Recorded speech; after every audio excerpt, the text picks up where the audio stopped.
Salut à toutes, salut à tous et bienvenue dans cette nouvelle vidéo sur la chaîne C'est mon avis. J'ai passé quelques jours en compagnie du Samsung A22 5G. C'est un nouveau smartphone 5G de chez Samsung, c'est sorti il y a quelques semaines. Et donc comme d'habitude, après la vidéo de déballage, me voilà devant vous pour vous en parler, pour vous dire ce que j'ai pensé de ce smartphone.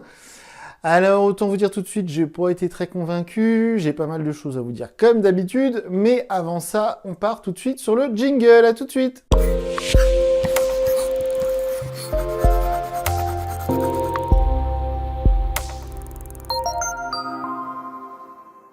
Comme je vous le disais, j'ai passé quelques jours en compagnie de ce Samsung A22 5G et me voilà devant vous pour vous dire ce que j'en ai pensé.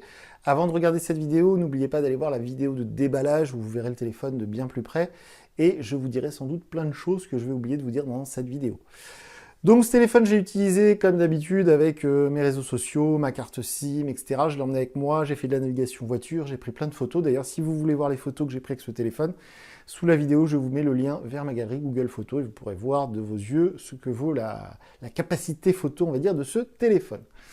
On va commencer comme d'habitude avec les points positifs et on terminera avec les choses qui m'ont un peu moins plu, mais très honnêtement, voilà, j'ai été moyennement emballé. Je pense que pour le prix de ce téléphone, vous pourrez avoir bien mieux dans d'autres marques. Mais bon, ça, c'est une autre question. On commence par les points positifs. Alors, honnêtement, ils sont pas très nombreux parce que, bon, c'est toujours en relation avec le prix, hein, évidemment. Hein. Si ce téléphone était proposé à 99 €, je vous dirais qu'il est fantastique, mais à 259 €, ça fait un peu cher. D'ailleurs, je précise que si vous vous intéressez à la version 4G de ce téléphone, bah, du coup, ce que je vais dire n'est pas forcément vrai, parce que la version 4G est moins chère. Donc, et puis en plus, ça n'a pas le même processeur. Bref. Donc, parmi les choses que j'ai appréciées, il faut noter l'excellente autonomie. Là, vous voyez, je suis sur ma deuxième journée d'utilisation, il me reste 30% de batterie, pourtant j'ai fait beaucoup de navigation GPS hier, donc ça c'est vraiment à mettre au crédit de ce smartphone, l'autonomie est vraiment bonne. Alors effectivement, la charge est très lente, je vais y revenir, mais par contre, une fois qu'il est chargé, quoi. On peut s'en servir plusieurs jours sur une charge. Si vous êtes de ceux qui utilisent très peu votre smartphone, en tout cas quelques minutes par jour pour les réseaux sociaux, quelques appels, quelques SMS, bah, vous pourrez tenir plusieurs jours, 3, 4, 5 jours sur une charge de batterie, et ça, c'est un vrai confort. Alors aussi, j'ai noté parmi les choses appréciables, on a le capteur photo, en tout cas l'ensemble, on va dire le module photo. Il y a un capteur ultra grand angle, vous verrez, j'ai pris des photos en ultra grand angle, ça peut être pratique quand on n'a pas de recul par rapport au sujet qu'on prend en photo. Bon, la qualité des photos ne sera pas exceptionnelle, mais au moins ce capteur a le mérite d'être là. Le capteur principal de 48 mégapixels prend des photos correctes. Voilà, vous pourrez utiliser ça pour prendre des photos en extérieur, en vacances, tout ça, ça vous fera de jolies photos. En intérieur, c'est pas, voilà, vous aurez souvent des photos floues. Mais voilà, c'est dans la moyenne de ce qu'on trouve à peu près sur le marché à ce prix-là. Et le capteur selfie, c'est pareil. Si vous êtes bien stable, bien éclairé, etc., ça pourra faire des photos tout à fait correctes. Donc ça, c'est à mettre au crédit du téléphone. Aussi, alors ça c'est toujours assez subjectif, je trouve le design assez sympa, c'est-à-dire que pour le prix, voilà, ça se démarque, ça fait un smartphone assez élégant. Alors en noir, ce sera très discret. En blanc, je le trouve assez chic, voilà, c'est bien fini, c'est du Samsung, c'est un bel objet. Par contre, j'y reviendrai après, mais il est quand même très grand, très gros et très lourd. Hein. Si vous n'avez pas de sac à main dans la poche, il va vous gêner. Aussi, j'ai noté une petite chose pratique au quotidien, c'est que le haut-parleur unique, ça j'y reviendrai, il est très puissant. C'est-à-dire que si vous utilisez ce téléphone en voiture pour des podcasts, un appel ou simplement écouter la navigation GPS, le simple haut-parleur qui est ici est très puissant. Le volume est vraiment fort. Donc ça, c'est un vrai point positif. Aussi, j'ai noté que les performances sont plutôt bonnes. C'est-à-dire que ça lag pas, ça rame pas, c'est assez fluide. Bon, c'est pas ouf non plus, hein, mais voilà, pour un téléphone milieu de gamme, c'est tout à fait acceptable. Le multitâche marche bien, voilà, il n'y a pas de souci de ce côté-là. Et aussi, un point assez important aujourd'hui, il est équipé d'une puce NFC. On peut faire le paiement sans contact, on peut utiliser Google Pay ou Samsung Pay. Mais donc ce smartphone a cette capacité du NFC, c'est très important parce qu'aujourd'hui, quand on veut faire du paiement sans contact, d'ailleurs je précise que quand on utilise Google Pay par exemple, il n'y a pas de limite de montant puisqu'il faut rentrer votre code ou il faut déverrouiller le téléphone avec votre empreinte, donc il n'y a pas de limite de montant, ça peut être assez pratique. Et malheureusement, j'ai pas grand chose d'autre à dire positivement sur ce smartphone et donc je suis obligé de passer déjà au point négatif, en tout cas aux choses que je reproche à ce téléphone. Alors encore une fois, c'est selon le prix, hein, parce que 259 €, c'est assez cher. Et alors là, peu importe le prix, je vais vous parler d'un truc que j'en parle à chaque fois que je teste un smartphone Samsung. J'aimerais bien ne pas avoir à le dire à chaque fois, mais malheureusement, c'est redondant. C'est cette interface One UI qui est vraiment, pour moi, la pire de celle qu'on peut avoir aujourd'hui sur le marché. Je n'arrive pas à comprendre qu'une énorme société comme Samsung ne soit pas plus en avance que ça au niveau de l'interface utilisateur.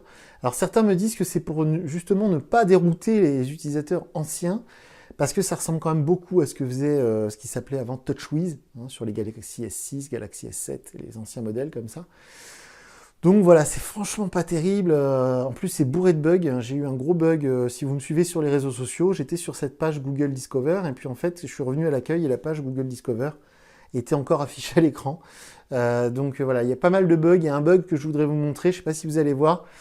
Quand on ouvre le tiroir d'application, on a ici un trou. En fait, il manque Twitter. Twitter, il est bien installé. Hein, si on le cherche dans la barre, vous voyez, il est là, il n'y a pas de souci. Mais quand on va dans le tiroir d'application, voilà, on ne peut pas cliquer dessus, on ne peut pas l'ouvrir. Donc c'est assez étrange. C'est la première fois que je vois ça. J'ai redémarré le téléphone, ça n'a rien changé. Donc c'est vraiment un bug du lanceur d'application. Et pourtant, j'ai cherché, il n'y a pas de mise à jour de disponible. Donc voilà, franchement, à un tel prix, pour une telle marque, je trouve ça honteux de proposer un logiciel tel que celui-ci. Quand on voit les concurrents, par exemple Xiaomi, évidemment, avec MIUI 12.5 qui vient de sortir, qui est vraiment très abouti, OxygenOS chez OnePlus, j'en parle même pas, ColorOS chez Oppo, c'est très bien, Vivo avec son Origin est pas mal aussi, enfin bref, en gros, tous les autres font mieux, quoi. Très honnêtement, il n'y a pas longtemps, j'ai testé un Sony Xperia, ça faisait des années que je n'avais pas testé un Sony Xperia, et Sony Xperia sont restés aussi un peu à l'ancienne, mais c'est quand même vachement mieux que ça. Bref. Voilà, certains d'entre vous vont se dire, oh là là, il est difficile, je trouve ça très bien. Oui, enfin, honnêtement, comparé à la concurrence, c'est vraiment pas très bon, voire très mauvais. Aussi, un point qui est important, et là, pour le coup, c'est du concret, la charge. Alors, il y a une très très bonne autonomie, hein, mais la charge est très lente, mais vraiment très lente. Ça charge à 15 watts, et il y a une énorme batterie de 4500 mAh. Donc autant vous dire que pour la recharger à fond quand vous êtes à 0%, faut longtemps, faut genre 2 grosses heures, quoi. Donc ça, c'est à prévoir, c'est à prendre en compte, parce que si un jour vous vous retrouvez en rate de batterie, genre vous le chargez en voiture, ça recharge très lentement, quoi. Donc ça peut être un inconvénient, surtout qu'il y a des concurrents dans ces prix-là qui proposent une charge 33 watts, donc qui sera bien plus rapide, 2 fois plus rapide à peu près. Aussi, j'en parlais tout à l'heure, le design est chouette, mais par contre c'est un très grand, très gros et très lourd smartphone. Encore une fois, des concurrents font mieux. Alors, pas le Redmi Note 10 5G, le Xiaomi Redmi Note 10 5G, c'est le smartphone 5G qui se vend le plus actuellement. Alors, j'en suis très désolé parce que pour moi, il est vraiment pas très bon. Et il a plus ou moins le même design, très gros, très lourd, pas très fin. Et vous avez d'autres smartphones concurrents comme le Narzo 30 5G. Alors, certains vont dire, oh là là, qu'est-ce que c'est que cette marque? C'est pas grave. Mais le Narzo 30 5G que j'ai testé il n'y a pas longtemps, qui fait 5G, qui est dans le même tarif, voire beaucoup moins cher, il est beaucoup plus fin, beaucoup plus élégant. Aussi, on parlait du Narzo, mais là, justement, on en parle parce que c'est un écran LCD, évidemment, sur ce A22 5G. Dans ces prix-là, je dirais que c'est pas très surprenant, mais bon, on peut trouver dans ces tarifs-là des smartphones 5G qui ont un écran AMOLED. C'est pas du tout le cas de ce A22 5G qui a un écran LCD. Alors, par exemple, quand moi je suis sur le côté ici, je vois très faiblement l'écran. Hein, on avait ça il y a très longtemps. C'est pas grave, on va dire, tout le monde va me dire oui, on regarde le téléphone en face. Je suis bien d'accord. Mais sur le côté, voilà, le champ de vision n'est pas très bon. La luminosité est assez faible, hein. Là je suis à fond de chez à fond, et c'est pas très très lumineux.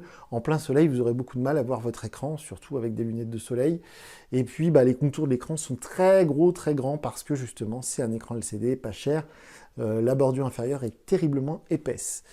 Aussi, j'en parlais tout à l'heure, le haut-parleur, il est tout seul. Alors, il est très puissant, mais j'aurais quand même préféré, surtout avec un smartphone si gros, il y a beaucoup de place, donc on aurait pu faire tenir un second haut-parleur en haut. Certains concurrents, dans ces prix-là, le font.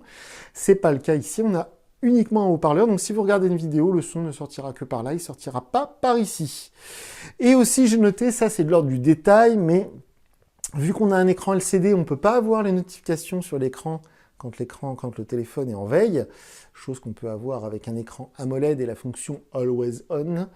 Et bien là, du coup, j'aurais bien apprécié une LED de notification, une petite diode qui clignote quand on a une notification, quand on a un mail, un appel qu'on a loupé.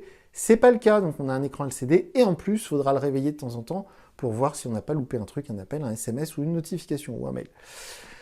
Donc, la vidéo est assez courte aujourd'hui parce que, voilà, en gros, ce que je voudrais expliquer, si vous regardez cette vidéo, que vous hésitez à acheter ce téléphone, je ne vous dis pas que c'est un mauvais smartphone.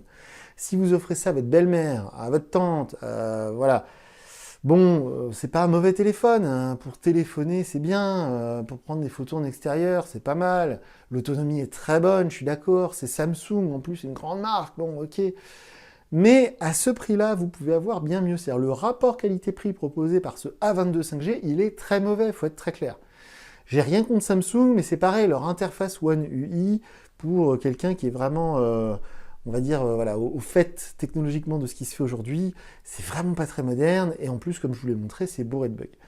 Donc tout ça fait que, évidemment, je recommande pas forcément ce A22 5G. Si vous l'achetez, ou si on vous l'offre, ou si vous l'avez à 1 € avec votre forfait, oui, c'est pas mal. Si vous partez d'un Galaxy S3, évidemment, vous allez trouver ça fantastique. L'écran est immense en plus, donc voilà.